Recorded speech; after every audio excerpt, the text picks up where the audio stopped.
प्रणाम करता हूं।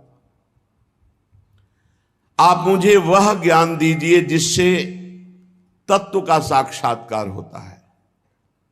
दुर्लभ है ये विषय, भगवत तत्व का साक्षात्कार होना। एक भगवत रूप का दर्शन और एक तत्व ज्ञान।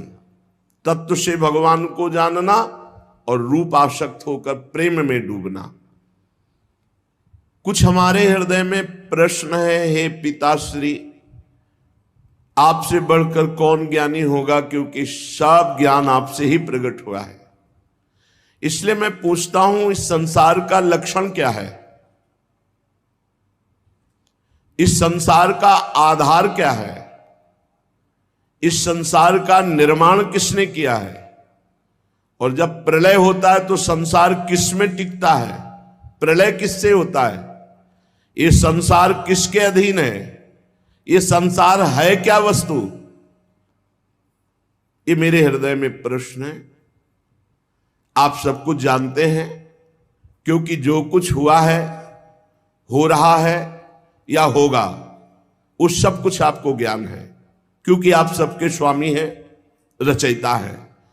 ये अखिल ब्रह्मांड आपकी हथेली पर रखे हुए आंवले के समान है।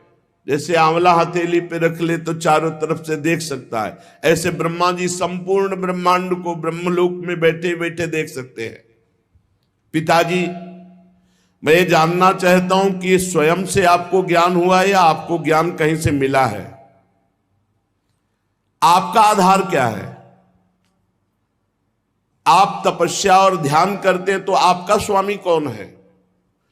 और पिताजी, आपका स्वरूप क्या है?